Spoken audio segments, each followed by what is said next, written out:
Uh-oh, we lost the recording somewhere along, so I started it again, so everybody missed chapter 5. I don't know what happened, but we're going to keep moving. I don't know.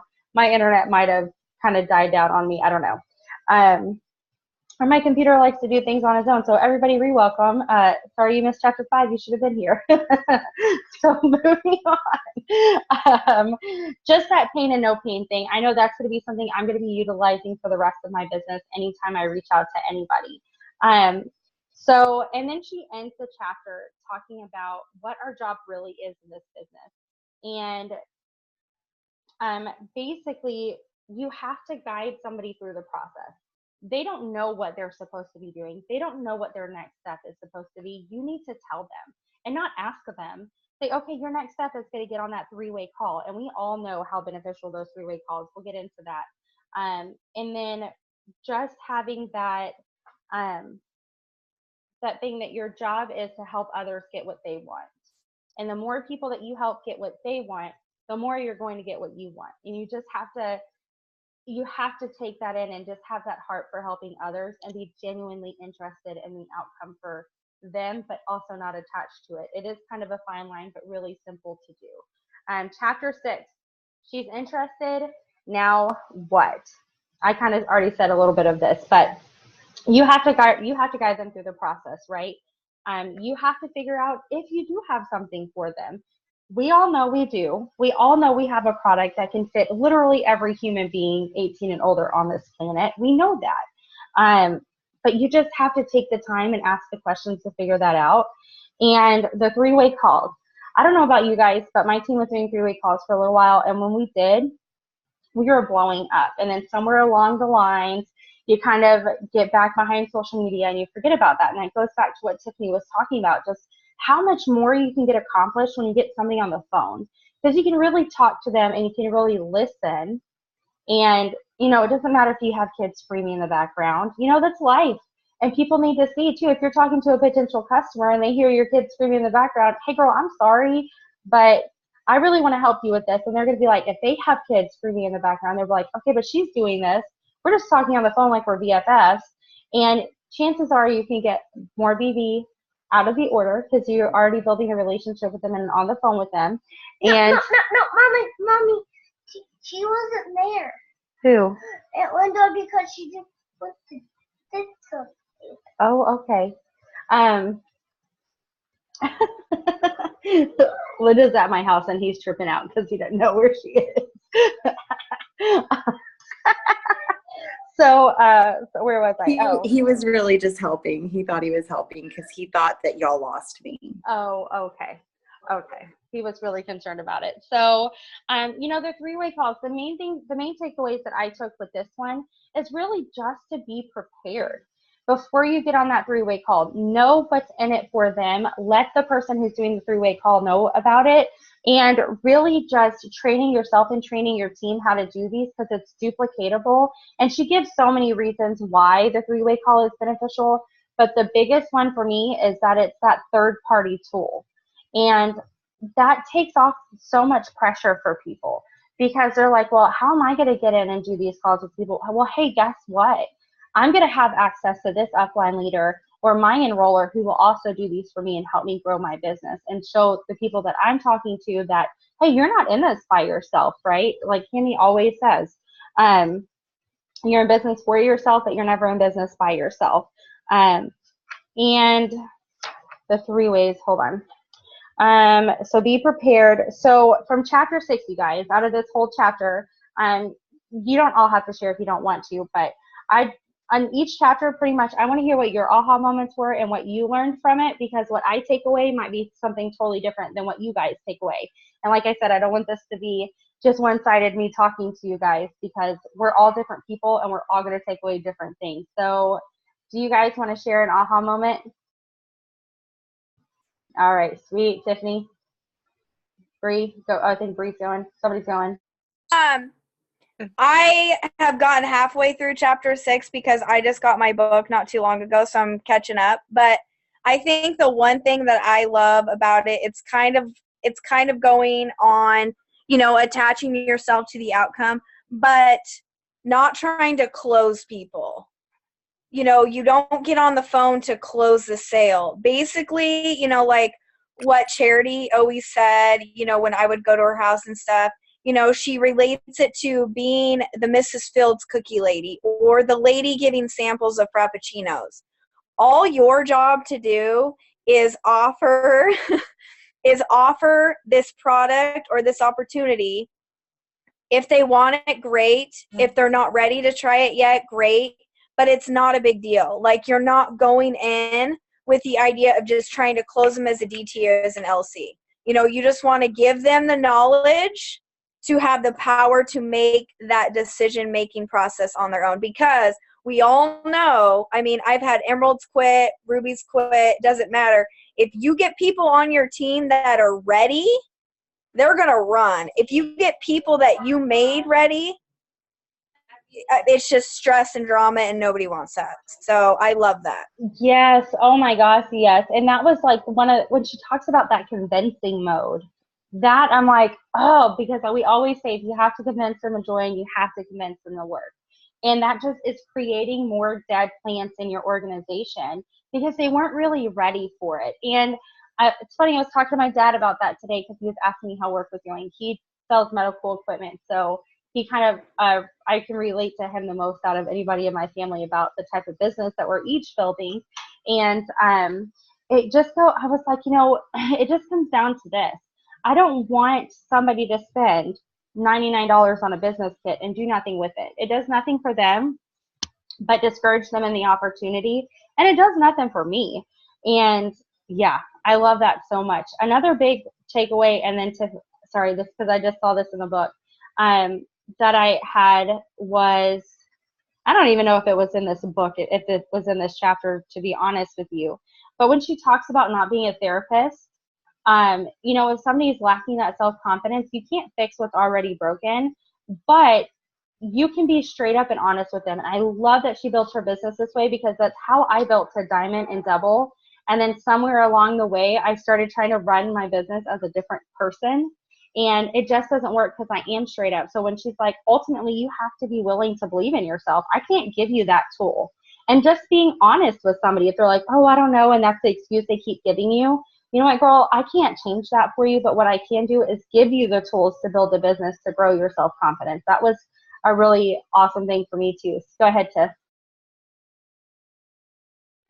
Sorry, this is really good timing because I think my kids are falling asleep. So I like, oh, I'm wrong. One's awake. So I like how she, at the end of the chapter, talks about how when they're talking to each other and at the end of the conversation, when the person still seems iffy and you're not sure, like they're not sure if they want to do it, how you ask them, okay, well, if you're not going to do this, then what's your plan B? Because I feel like it makes people see, like, it's like almost saying like, okay, well, what the hell else are you going to do? This is right here. It's easy. Like, okay, well, what's your plan B? Well, what is your plan B? How many people are going to be like, actually, now that you asked me, I have this as my plan B. Like, nobody is. So it's almost like saying, like, in your face, like, in a roundabout way, like, I know you got nothing else to do, so you might as well join me. But a nice way of saying it. I like that. Drink the Kool-Aid. Everyone's doing it. Yeah, man. Ready? That's baby for yeah. Yeah, I love it. I'm actually, sorry guys, I'm actually writing down some of y'all stuff because it's totally different than mine, but because when I'm reading it, and that's why I think I'm going to just read it so many times, because as you're reading it, you're just taking something different. So I'm like actually writing down y'all stuff so that I can go back and refresh later too. Linda, did you have anything you wanted to share on chapter 6? No, dude, I'm so ready for chapter 7 because this, like, even if the rest of the book sucked, chapter 7. Adrian, I saw that you just hopped on. We are sharing aha moments for chapter 6. Did you want to share anything? Give her a few seconds. Okay, I don't know if she's there. So we'll move on to chapter 7. So I object. Hold on. I have my book because I'm like going through and remarking stuff as we're going. I know chapter 7 was the bomb. I'm like so excited to talk about it too. One thing I absolutely loved about this chapter, you guys, is that objections are your friends. And I think so many times people get in an objection. Oh my gosh, look at that sweet face. So many times people hear an objection and they just automatically shut down because they're like, oh, well, they already have all these excuses. Maybe they're not going to be good at this, or they're not well equipped for it. And for me, it's like, it's good because it's going to help you get down and have some really good and real authentic conversations with them, get down to the root of their objection and really who they are as a person. And, you know, she talks about not getting defensive or getting into that convincing mode again. Just because they have an objection doesn't mean all of a sudden you have to try to convince them, because ultimately we just want to see if it's a good fit, if it's a good fit for them, or if you're a good fit for them. The business might be a good fit for them, but guess what, you guys? You may not be a good enroller for them. And that just is kind of the truth, because we're not going to ebb and flow with every single person on the planet. You can try your best, but it just doesn't happen. And I know, Linda, this is probably one of yours. But the clarifying question, just asking that clarifying question. Oh, you don't have, I don't have time. How much time do you think it takes to build a business like this or to bring in an extra income? And then instead of getting into that convincing mode, asking that clarifying question opens the door for you to be able to get to the root of their objection and to overcome it. And the biggest one for me, you guys, this was my biggest aha for this one, was you get back everything you struggle with. So we all know the law of attraction. We all know you get back what you put out. But if you haven't fully overcome your objections, if you think you're too busy, if you think the products are too expensive, if you think the starter kit is too expensive, if you think that you don't know enough people, that's going to be the most common objection that you get. And so you have to tackle that so that you can be confident in building your business moving forward. And so I want to challenge all of you guys to really think about what are the common objections that you're getting and see if there's a common theme in there, and maybe spend some time and see, okay, is this an objection that I have for myself? Is this something that I'm concerned about? And really tackle it so that you can be more confident and you can be more authentic in building your business. That right there, that was like the biggest thing for me. So does anybody else want to share on chapter 7? Linda? Okay. Can I just add something really quick? Yes. You guys ever heard the saying, like, no, shut up, you and your loud children? You know, when you're like in a relationship with someone and they say to you, like, the saying, when people stop fighting with you is when you should start being worried, because then you know, like, there's nothing left to fight for. It's kind of the same way when you're in like a chat with someone or a call with someone. It's when they stop having objections or asking questions that you should stop being worried about. That's why when you were saying like having objections is good, you're absolutely right. And when I was reading this, I was like, that kind of reminds me of that. Like when people have objections, it's at least they're still interested enough to ask. Because if they weren't interested in the opportunity at all, they would just be like, yes, okay, all right, yeah. Like you can kind of tell when you're being yes to death. But you can tell when someone's genuinely interested, because like when my fiance and I are fighting and I'm just like, okay, and it's like, I want nothing to do with it. But when I'm like, it's like, you know that they're still like into it. And it kind of reminded me of that. And that was kind of eye-opening to me, I think. So I just wanted to add that. I love that, because it's so true. Like if you're not fighting anymore, then there's nothing left to fight for. That is so true, because it is good. If there's still conversation, like don't let it shut you down. Like get on that 3-way call, get out, put yourself out there even more, and just say, hey, you know what, girl, I can sense your hesitation. Let's like talk about this a little more. What's up with that? And and you messaging back is also showing that you're willing, that you're still fighting for the conversation too, and you're still fighting for them. So I love that. Anybody else for chapter 7? Nope. Bree hasn't read it yet. No. It's all right, girl. No judgment. Sometimes I read it the night before. I'm not gonna lie to you guys. Oh, you can judge. I'm being a slacker. So chapter 8, she's just not that into you, or is she? This is where I said this earlier, but this is where the chapter that it was in. So if you're Okay, I had to read my writing. It got really sloppy towards the end. If you're truly reaching out to enough people, you won't be attached to the outcome. That's what chapter came from. And the takeaway. I love the takeaway. Don't be scared to take away the offer to somebody. Because you know what? If they're beating you down when if you've overcome the objections, you've done everything you're supposed to do, and they're just not feeling it, it's not the right time for them. Chances are it's just not the right time. And that goes back to what Bree was saying earlier. When it's not the right time for somebody, then it's just super frustrating. You end up with more dead plants on your team. So don't be scared to do the takeaway. And I love whatever chapter she does it, where she's talking about, when she has somebody that's really on the fence, she gives them homework. She gives them those 3 tasks to come up with their list or so on and so forth. And then they come back and either they didn't do the task, and guess what? They weren't going to do it as a brand new distributor either, but hopefully they can connect you to some of the people that they did write down. And don't be scared to be blunt and straightforward and say, hey girl, what's going on here? We've been talking about this. We've talked about your objections. Like, what's going on? Like, I can sense you're still hesitant. What's going on with you? What's up with that? And then the biggest thing for me was realizing, you guys, that going MIA is normal. People will go MIA on you all the time. It happens. And for a multitude of reasons, right? You never know what's going on in somebody else's life, and they're going to go MIA. It's just not the right time for them, or they're just not into it. And that's okay, because you know what? We have this amazing opportunity. We have these amazing products. And I don't know about you guys, but I don't want to give it to somebody if they're just going to waste it and if they don't want it.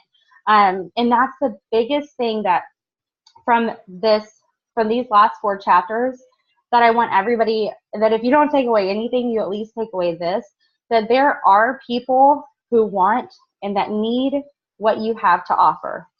They are out there. You just have to be willing to let go of your objections, your fear, and get over your damn self and go find them. And you have to be willing to talk through all the no's and all the people that go MIA and do all the right steps to find the people that really need it, because once you do, it's going to be 100% worth it. You guys, it took me 3 months to join this business. 3 months. I gave every objection that I could possibly think of. It took my upline, my ambassador upline is Ashley Olivan. Her presidential is Jeannie Page McWhorter. It took her 9 months to join the business or something crazy like that. And then she joined and she went presidential. I think Jocelyn Yates has a similar story. It took her forever to join, and then she just freaking exploded. So you just never know. You never know who's going to be that person, and you have to be willing to continue to talk to people and to continue to message them. So does anybody have anything that they would like to share over chapter 8? I didn't read chapter 8, but to kind of highlight on what you're saying, not yet anyways, I really liked how she was saying that, where was I going with this? I had a thought. That's my mom brain. Oh, poop. I'll come back to it.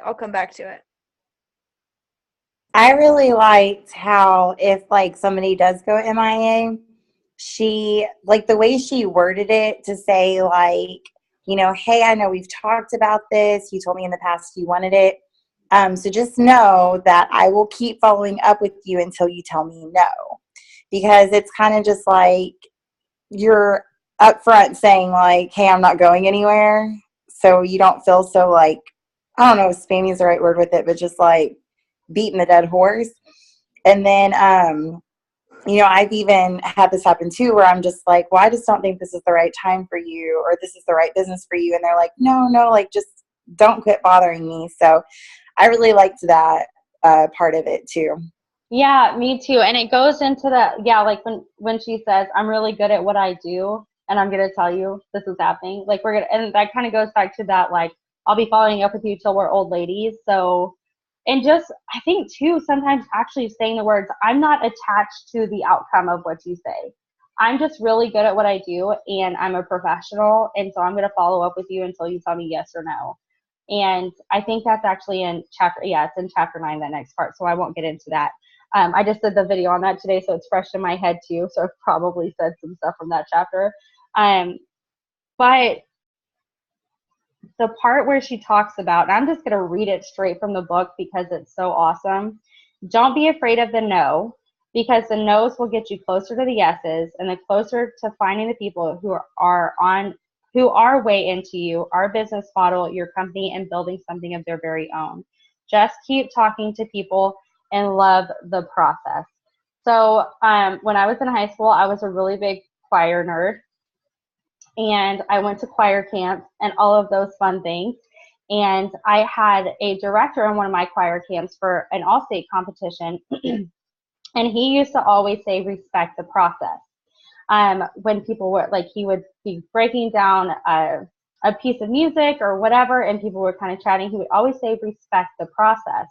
And it was something that was so drilled into me, because making music is a process. Learning how to read music, which I've since then probably forgotten, and learning how to sing your part in conjunction with everybody else's part, it's a process. And this business is the same. It's a process, you guys, and you have to learn to love the process and respect the process. And the process is talking to people and making new friends and being genuine and leading with what's in it for them, and not being discouraged by a no, and not attaching yourself to the outcome.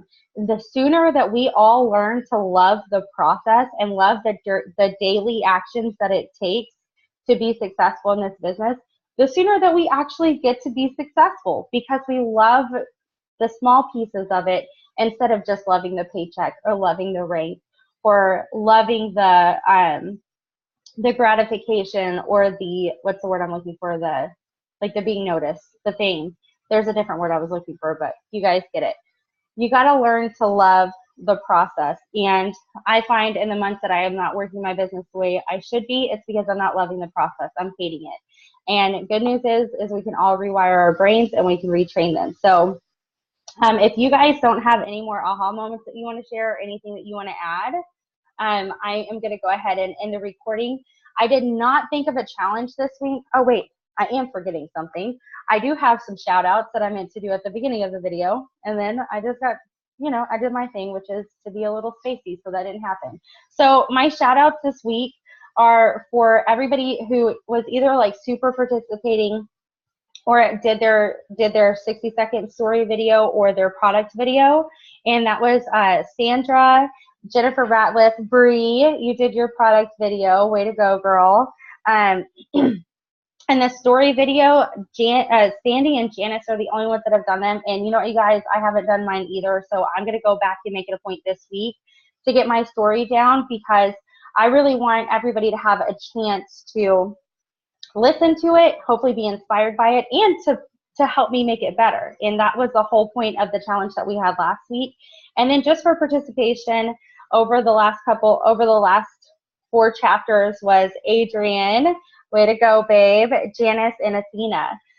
So super proud of all of you guys. And then, of course, shout out to you guys that made it tonight. I appreciate you guys showing up, even though we had to reschedule and all this stuff. Charity was sick, and I just was not prepared to do the whole thing on my own yesterday because I had a crazy day. But, we wing with it, we go with it, and we make it happen. So my main thing for this week is just to go back and make sure that we're all caught up and that we're staying tuned in to the chapters and reading it, and really not just reading it, but implementing it, and to do your 60-second story. I think that's going to be so crucial. And then also it goes back to where whatever chapter it was that she was talking about, is having those stories that you can share with other people, to be able to go and say, hey, like I just met this, or there's a stay-at-home mom in my business that was really successful. And you can share that with your potentials who are also stay-at-home moms that are wanting to be successful too. So I am going to go ahead and end the recording. Love you guys. Have an amazing night. Thanks for watching the replay, to everybody who's watching, and can't wait for chapter 10 tomorrow, whatever day it is, and for our Zoom next Monday.